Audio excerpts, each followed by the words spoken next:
Hello everyone, welcome back to Physics HQ. This is Professor Sandeep, your tutor for the Class 11 series.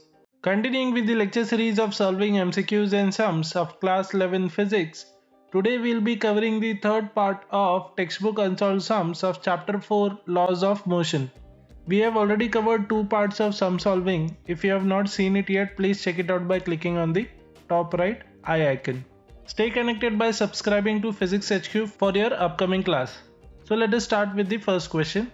A marble of mass 2m is traveling at 6 cm per second is directly followed by another marble of mass m with double the speed.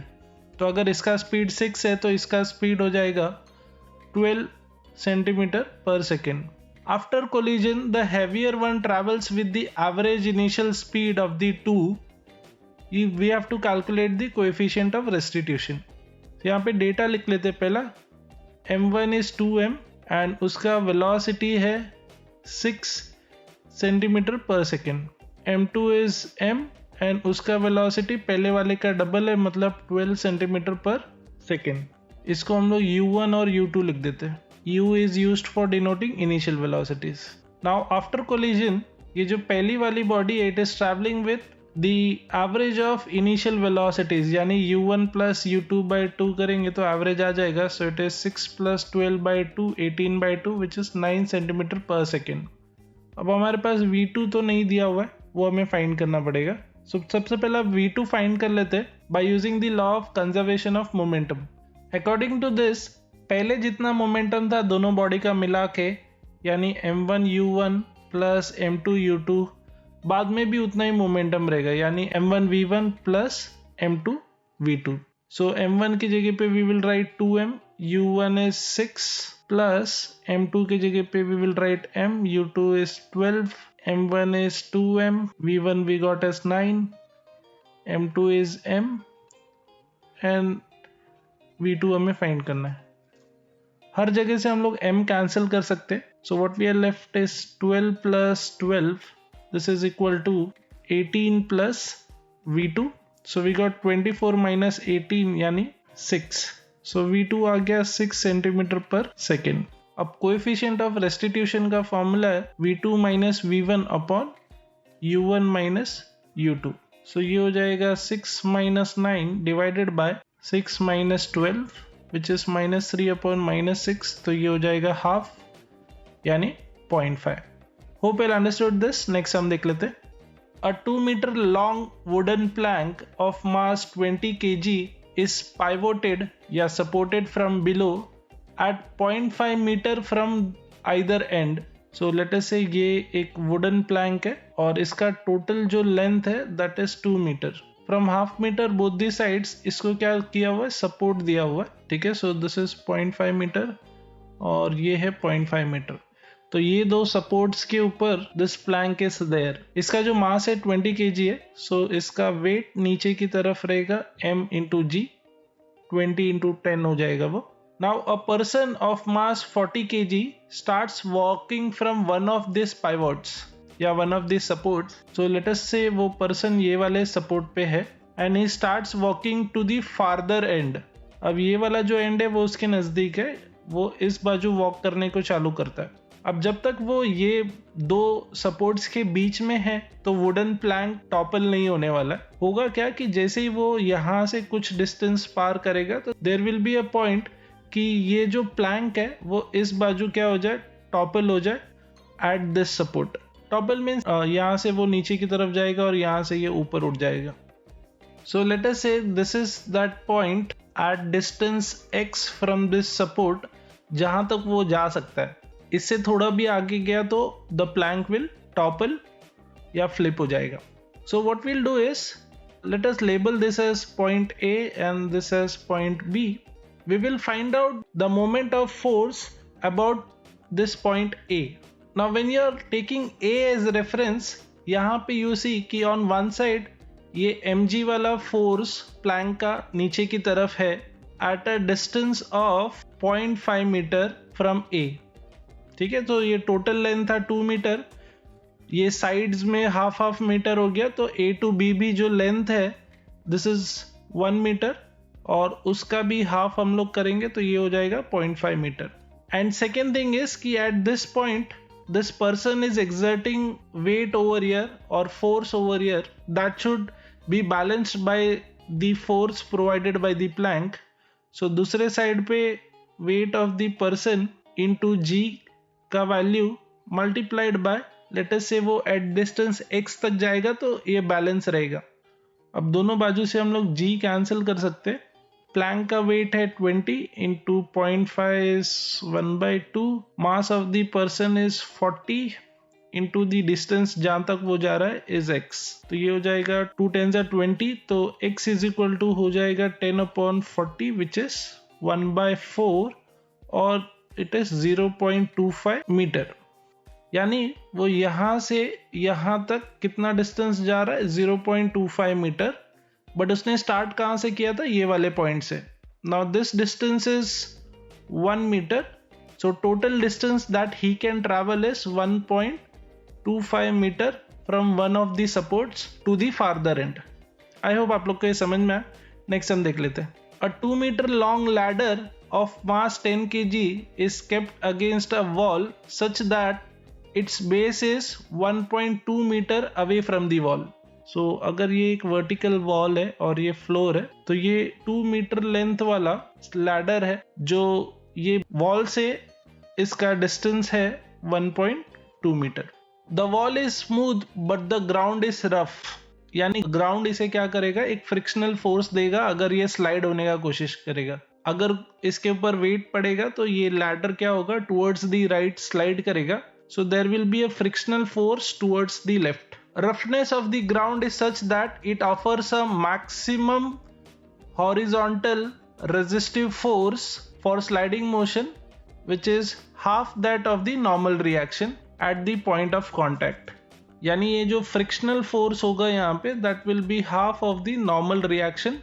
तो normal reaction दो जगह पे है, एक तो यहाँ पे है ऊपर की तरफ फ्लोर से और एक है horizontal reaction यहाँ से ये वाले वॉल से. नाउ प्लीज अंडरस्टैंड, ये जो लैडर है इसका वेट नीचे की तरफ फोर्स एक्सर्ट करेगा which will be equal to m into g. m is the weight of the ladder जो इन लोग ने यहाँ पे 10 दिया हुआ. नाउ दे आर सेइंग कि a monkey of mass 20 kg starts climbing the ladder. How far can it climb along the ladder? How much is the horizontal reaction at the wall? तो ये h का भी value हमें find करना है. Now let us say monkey is climbing and somewhere वो यहाँ पे पहुंच गया है. This is the point where monkey has reached and इसका भी जो weight है वो नीचे की तरफ act करेगा. इसको मैं कैपिटल M इंटू जी की तरह डिनोट करूंगा. Now please understand, यहाँ पे जितना भी डाउनवर्ड फोर्स होगा उतना ही ये ग्राउंड से रिएक्शन मिलने वाला eight this point over here जहाँ पे वो ग्राउंड को टच कर रहा है. So the reaction force will be equal to forces exerted by the mass of ladder and the mass of the monkey. So mass of ladder is 10, g का value भी हम लोग 10 ले लेते. mass of monkey is 20 and ये 10 ले लेते तो ये हो जाएगा 300. तो n का वैल्यू हो गया 300 और ये जो फ्रिक्शनल फोर्स हमें मिलने वाला था that was n/2 यानी ये हो जाएगा 150 न्यूटन. नाउ ये वर्टिकल फोर्सेस हमने यहाँ पे देख लिए. अगर हम हॉरिजॉन्टल फोर्सेस का बात करें so there is this horizontal force left hand side पे which is F and there is this rightward force which is H. So ये जो फ्रिक्शनल फोर्स है that will be equal to H जो हमें मिला अभी जस्ट 150 न्यूटन. तो second part का हमें आंसर यहाँ से आ जाएगा. Lastly we are suppose to find out कि मंकी कितना डिस्टेंस तक ये लैडर पे क्लाइम कर लेगा. Late us say that distance is x. Now till this distance ये लैडर पे क्या है, इक्विलिब्रियम बना हुआ. सो फॉर इक्विलिब्रियम यहाँ पे जितने भी फोर्सेस की वजह से मोमेंट्स है clockwise they should be balanced bye anti clockwise moments.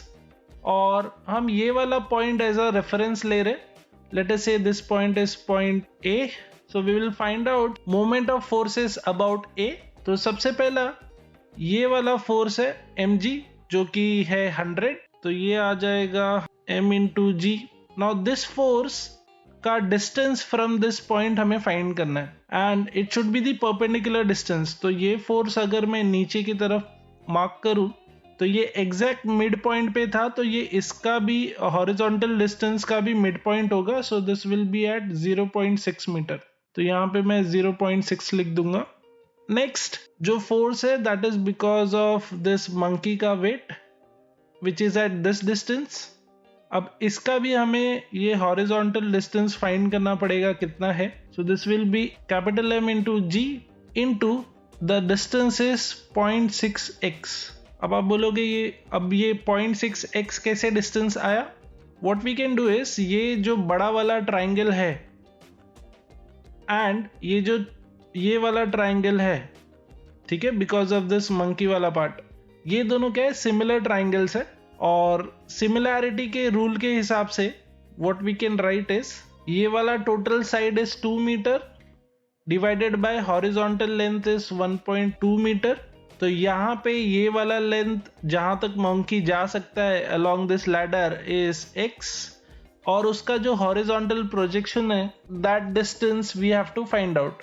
So d over here will be 1.2 x by 2, तो ये आपको मिल जाएगा 0.6x। तो ये सिमिलैरिटी ऑफ टू ट्राइंगल से निकाला हुआ। This should be balanced by the horizontal reaction that we get from the wall. So that horizontal reaction का वैल्यू तो हमें पहले ही आ गया। Now we need to find out ये हॉरिजॉन्टल फोर्स का distance from this point A। So we are interested about this distance जहां पे ये force is acting in this direction, और यहां से इसका perpendicular distance with reference to this point A। तो ये वर्टिकल डिस्टेंस हम लोग फाइंड कर सकते हैं ये पाइथागोरस थ्योरम अप्लाई करके। From this triangle we got this length to be 2, ये है 1.2, और जब आप ये सॉल्व करोगे तो ये डिस्टेंस आपको आ जाएगा 1.6। mg अपने पास है 100 इंटू 0.6 प्लस कैपिटल mg भी हमारे पास है 200 into 0.6x। This is equal to h is 150 into 1.6। So this is 60 plus 120x, this is equal to 240। So 120x is equal to 180 और x इज इक्वल टू 3/2 और 1.5 meter is the answer that we get over here. Let us check out the next sum. 4 uniform solid cubes of edges 10, 20, 30 and 40 centimeter are kept on the ground touching each other in order. Locate center of mass of their system. So let us say these are the 4 blocks and ये वाला जो point है इसको हम लोग origin ले लेते हैं 0,0। अभी पहले वाले का जो लेंथ है that is 10, तो ये 10 पे आ जाएगा। दूसरा वाला is 20, so this is 20 and 30, so 10 plus 20 is 30। Third वाला is of the distance 30, तो ये 30 plus 30 हो जाएगा 60, एंड लास्ट वाला is of 40, तो 60 plus 40 आ जाएगा 100। सेंटर आ जाएगा इसका 5 यहाँ पे एंड 5 यहाँ पे। दूसरे वाले का सेंटर यहाँ पे आ जाएगा at 20 एंड वर्टिकल पे it will be at 10। Third वाले का सेंटर आ जाएगा 45 पे एंड वर्टिकल पे it will go to 15, and fourth वाला सेंटर आ जाएगा 20 दूर यानी 80 पे, और इसका वर्टिकल हाइट तो 40 का हाफ 20 ही रहने वाला है। फाइन, तो इससे हमें क्या है ना, हर एक ब्लॉक के x और y कोऑर्डिनेट्स मिल गए। We know that mass is equal to density into volume over here, और क्यूब का वॉल्यूम होता है L क्यूब। सो ये वाला फॉर्मूला हम लोग यूज करने वाले हैं सारे केसेस में। सो let us find out the centre of मास का x coordinate. Now this is given by the formula, जितने भी मासेस है उनका x coordinate divided by summation of all masses. So mass of block A into x coordinate of A, mass of block B, x coordinate of block B, likewise for C and D, divided by total mass MA plus MB plus MC plus MD. Let us put the values. So mass of A के जगह पे we will write down density into length cube. Length इन लोग का है 10, तो यहाँ पे आ जाएगा 10 cube into x coordinate of A which is 5 plus density into length cube of B वाला ब्लॉक, तो बी वाले का लेंथ इज 20 तो उसका क्यूब ले लेंगे इनटू उसका कोऑर्डिनेट एक्स कोऑर्डिनेट कितना है यहाँ पे 20 प्लस थर्ड वाले का मास के लिए वापस से डेंसिटी उसका साइड का क्यूब इनटू उसका x coordinate is 45 once again density 40 का cube into 80 divided by mass के लिए वापस से डेंसिटी 10 का क्यूब, डेंसिटी 20 का क्यूब, डेंसिटी 30 का क्यूब एंड डेंसिटी 40 का cube. Now what we can do over here is हम लोग डेंसिटी कॉमन लेके हर जगह से कैंसिल कर सकते हैं। There is one more thing जो हम लोग कॉमन ले सकते हैं and that is 10⁻3।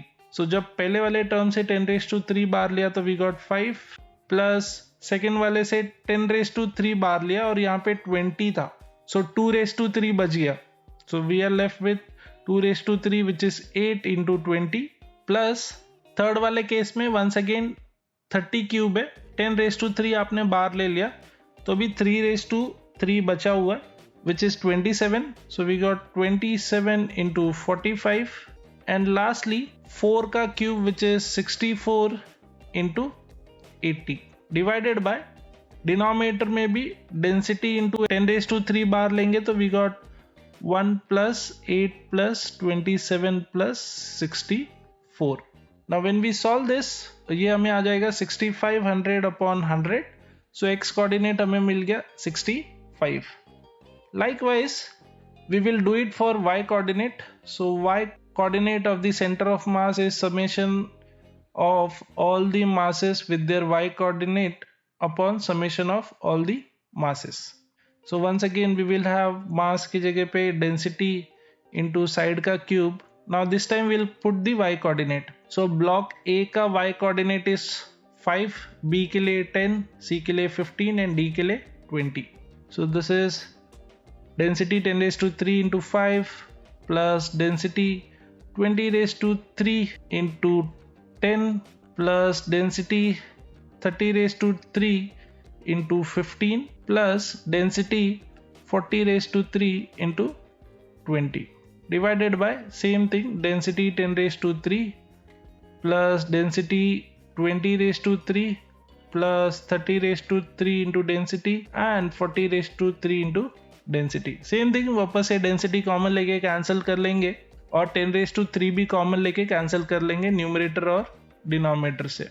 So we will be left with 5 plus 8 into 10 plus 27 into 15 plus 64 into 20 divided by 1 plus 8 plus 27 plus 64. This comes out to be 1770 divided by 100 which is 17.7 centimeter. So this is the y coordinate और x coordinate हमें 65 आया. Hope you understood this. Next हम देख लेते हैं. A uniform solid sphere of radius r has a hole of radius r/2 drilled inside it. One end of the hole is at the center of the sphere while the other is at the boundary. Locate center of mass of the remaining sphere. Actually आप hole drill करोगे तो spear जैसा नहीं बचता है, वो एक through pipe जैसा बचेगा, तो सम थोड़ा सा प्रॉपर फ्रेम नहीं है. लेट अस कंसीडर ये एक कंप्लीट स्पीयर है. इसमें से what we will do is we will subtract this part of the sphere. This is the center for this बड़ा वाला sphere with radius r and ये center है छोटा वाला sphere का जो हम लोग कट कर रहे हैं उसमें से and इसका radius will be r/2. Once again mass is equal to density into volume. Now volume of the sphere will be nothing but 4/3 pi r cube और density rho ले लेते. ये बड़े sphere के लिए हो गया. छोटा वाला स्पीयर जो हम लोग कट आउट कर रहे हैं दैट इज 4/3 पाई, यहाँ पे r/2 क्यूब इंटू डेंसिटी ले लेंगे. तो ये 1/2 क्यूब अगर मैं कॉमन ले लूँ so I have 1/8 4/3 pi r cube into density. Now this is nothing but the actual mass, so I got m dash is equal to 1/8m. Now centre of mass के लिए generally हम लोग क्या करते कि masses और distance coordinates को add करते, बट ये वाला जो पार्ट है ये हम लोग रिमूव कर रहे हैं. फाइन, तो हम लोग उसे ऐड नहीं करेंगे, पहले वाले में से माइनस करेंगे. सो फर्स्ट वाला is m into r 1 minus second wala is m dash r2 divided by m minus m dash. Let us put the values. So m we will keep as it is. अब क्या करते हैं, for simplicity इसको origin ले लेते हैं 0,0. हम लोग खाली x कोऑर्डिनेट फाइंड करने वाले क्योंकि y कोऑर्डिनेट नहीं चेंज होगा. सो जो सेंटर ऑफ मास है वो इसी हॉरिजॉन्टल लाइन पे शिफ्ट होने वाला है क्योंकि सिमेट्रिकली हमने इसे कट किया हुआ. So we got this as m into 0 minus m dash कितना है, तो दैट इज 1/8m इंटू उसका डिस्टेंस ये कोऑर्डिनेट से कितना है, तो ये वाला डिस्टेंस का हम लोग बात कर रहे हैं and that is r/2 divided by m minus m dash की जगह पे वी कैन राइट 1/8m. सो ये आ जाएगा minus r into m divided by 16 and denominator में ये वाला पार्ट जब आप सिंप्लीफाई करोगे तो 7/8m आएगा. You can write this as 8/7m. m and m are going to be cancelled. ये 8 ones are 8 twos are. So we got the coordinate as minus r/14. अब ये माइनस साइन आपको बता रहा है कि ये ओरिजिन से जो इसका सेंटर ऑफ मास है वो शिफ्ट होने वाला है टुवर्ड्स द लेफ्ट. तो कितना शिफ्ट होने वाला है towards the left, that will B r/14. Hope you understood this. Thank you for your time. If you are finding this lecture series useful, then show us your appreciation by clicking on the like button and don't forget to share it with your friends and classmates. Stay connected by subscribing to Physics HQ for upcoming classes and join our Telegram group for all latest development and real-time updates from Physics HQ. See you all in the next class. This is Professor Sandeep from Physics HQ signing off.